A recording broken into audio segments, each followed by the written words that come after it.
Good morning. Good morning. It's 2:33 a.m. No better time I like to wake up early and be out the door than Monday and Friday. Everything I am absolutely doing is intended to give me the ability and power and the mental strength and the fortitude to push through no matter what. Because something tells me the closer I get to the level of blessings that I want, that they're closer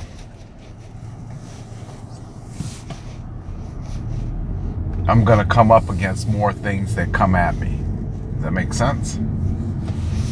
Meaning the more you get, let's take for instance, the more you're inside of a company and you get promoted, you can expect that you're going to get more people that you leave behind hating on you. And when I say leave behind, I'm not saying that you did something and I'm talking about your office that went to the corner office with the double windows on both sides overlooking the lake. Because that's my vision of Tempe. That's what I'm talking about. When your blessing has taken you to a place where you're the people who used to know you no longer know you anymore, it gets a little sticky. It gets a little rough. You start questioning yourself. What did I do to you? Why do you hate me so bad? It's not that they hate you. It's that they hate that they haven't reached their own understanding of greatness. Weird, huh? We all have the same abilities. We all have the same gifts. But yet, because you applied yourself and you took what was given to you, meaning I said, here, this is for you. And you said, well, I'll take that. Thank you. And you did the best that you could and you ran the race and you did it all. And yet you'd have other people mad at you, almost as if they wanted you to stay stuck. And the psychology of it is they believe that you're doing something to them and you think that you've done something wrong. I'm talking to somebody now.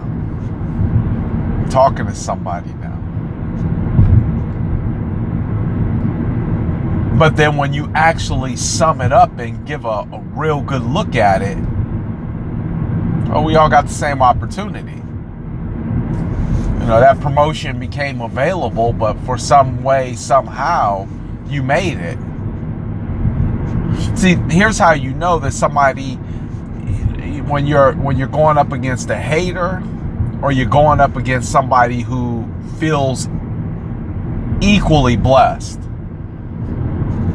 The hater will do less and wonder why they're not getting further.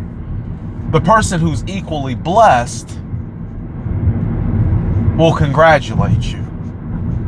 Because somewhere in the back of their mind, they have a clear understanding that it's not that I've been looked over, it's just not my time.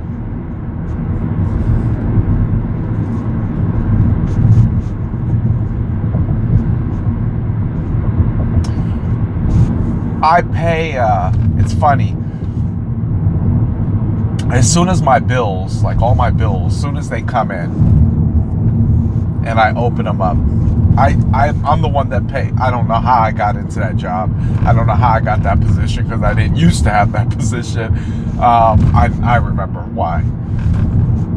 But as soon as my bills come in, I pay them. I pay the bills.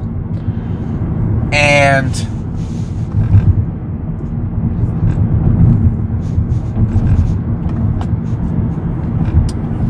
as soon as I pay the bill,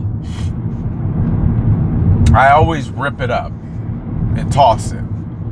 Because to me, if it's paid, I don't need to have it. And if the bill comes back in the mail and I say, hey, didn't I pay this bill? I could always go back to my bank account and I can reference it and say, yeah, here's the payment. I made it. Why am I getting this again? But have you ever got a bill in the mail and you looked at it and like say today is, October 19th.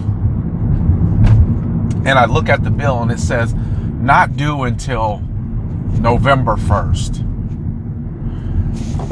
The old me would have taken that bill and would have put it up and said, in my mind, I would have locked it away in my mind, and I would have said, I'll pay this bill November 1st. I have the money now. The bill's in front of me right now. It's going to still be here November 1st. It's not going to change. But the old me would put it off to the point where my utilities would get turned off, because instead of just taking care of it when I had the chance, I delayed, and therefore it cost me a reconnection fee on top of it. That was the old me. I can't remember the last time I had something disconnected or turned off. My cell phone bill is automatically taken out of my account. The day that they said you could save $20 if we take the money directly out of your account, well, I know I need to pay my cell phone bill. I know that I'm going to make this payment. What's compound? What's $20 times 12 months? That's $240 in annual savings on a bill that I knew I was going to pay anyways, and you get to take it out of my account, which makes it a convenient situation. So it's a no-brainer. But the old me would say, no, that's I don't want anything coming out of my account. You know why I didn't want anything coming out of my account? Because I wasn't sure that I was going to have the money in my account. Because I had this real nasty habit of walking around with a bunch of money on me as if I was getting ready to drop a car note. You know what I'm saying? I say all that to say is that your behaviors will show you how far you've come in this journey.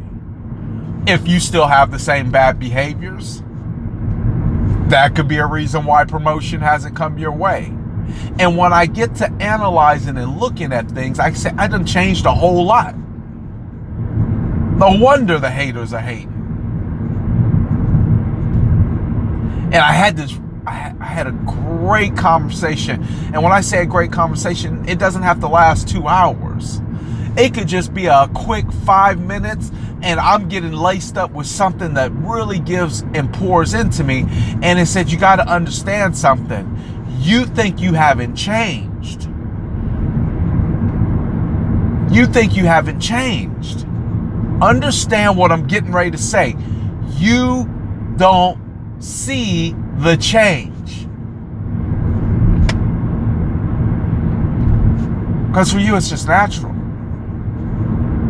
It's normal. You're with yourself every day. There's no person on the face of this earth you spend more time with than yourself.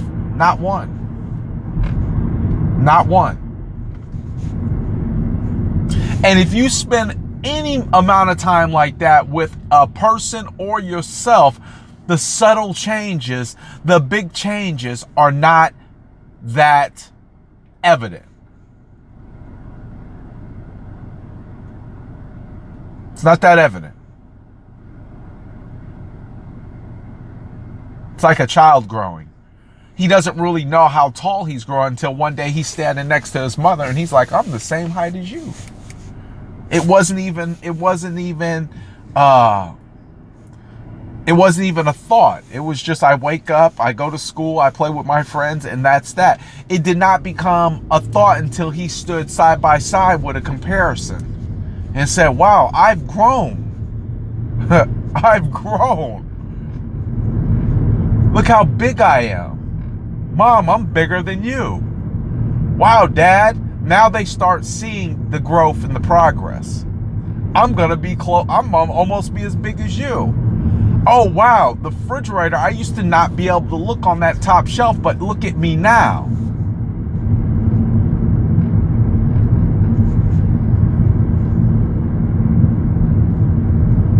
And the thing is, you don't know how much you've changed.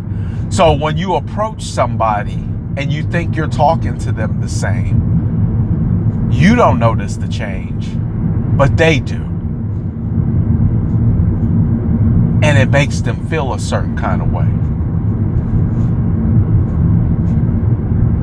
And wow, that took it to a whole nother level.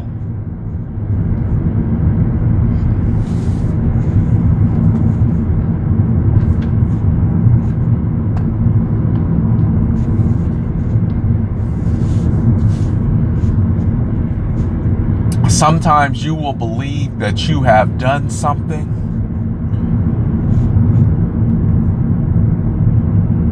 that causes people to not like you, talk about you. And at the end of the day, it has you feeling really bad, and it has you feeling alone, and it has you feeling like you did something wrong. But just like I had to sit back and say, wow, I've come a long way because I haven't had my utilities shut off. I haven't had my cell phone turned off. I haven't had my water turned off. I haven't ran out of gas. And I still drive down the road and get all the way to E, but my gas thing is pretty good to tell me I got 40 miles. So I know that I have 20. And I know distance. So I make a sound judgment. But then when I get to the gas tank, I fill up. Because I have enough knowledge to know that this isn't something I like doing all the time. That's why I let the tank get that low. Is because I don't want to stop and get gas. So when I do get gas, I get gas all the way. I've recognized my defaults. I've recognized my errors.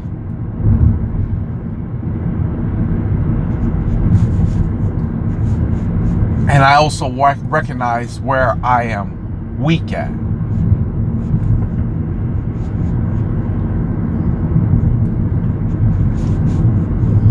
And you got to recognize sometimes that when you change, the person that you're talking to hasn't.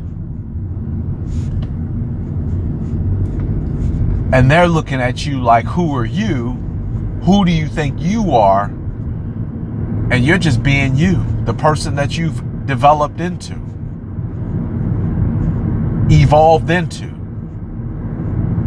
Not out of competition, not out of spite, not out of trying to show somebody up, but you've developed into the person that God had always intended for you to be. The same person that everybody has inside of them, the same abilities that everybody has inside of them to be. I can't imagine my God saying to somebody that I'm going to make this person great and I'm going to not make that person great.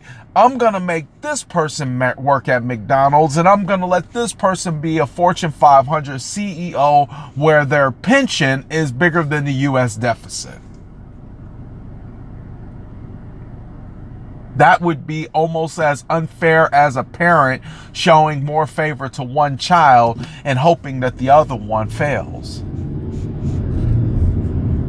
A parent's love just doesn't extend that way.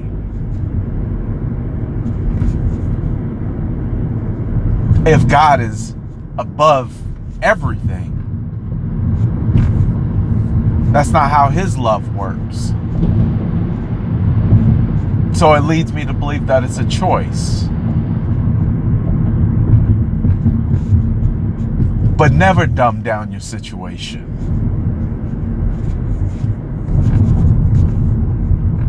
Never put your greatness on the back burner and act as if your gifts in life don't matter because how other people are treating you. I love when my pastor say the devil is a lie. the devil is a lie if I'm going to put mine on the back burner and act like my gifts in this life ain't important because you feel a certain type of way. We both put our pants on the same way. You got the same opportunities I got every single day to show up and give it all you got, and you choose to stay in bed all day. Please say a command. You choose, instead of putting in that extra effort, you choose to go hang out. You choose to put that liquor in your body. You choose to smoke that weed. You make those choices when there's other options out there. You make that choice to eat that donut instead of going for that piece of chicken. You do that. You do that. If you sat back and you took a solid look at your decisions throughout a given day, a given week, you would see that you're making those decisions to do those things. Ain't nobody telling you to do that. I wanted to know so bad where I was making my errors and omissions at. I literally started writing down 2 different things. I'd keep track of what I ate and I'd keep track of what I spent my money on. And I walked around with 2 big old books for about a year straight. And every day I'd write down in there. And I tell you, when you start writing down something, you start becoming more aware of what you're doing. But keep this in mind, that when you start to make a change inside of you, you don't see the difference. So when people start treating you a certain kind of way, you need to come to an understanding. You need to come to a clear state of mind and say, it's not me, it's them. I'm moving. They're staying still. And you need to embrace that. Because they want you to stay with them so that they feel good about them. Not so that you feel good about you. Never fall into the hands of somebody who don't want the best for you. Not mentally, not emotionally. You gotta treat those people like dust on your feet getting ready to walk in your house. You gotta just brush them off and keep going.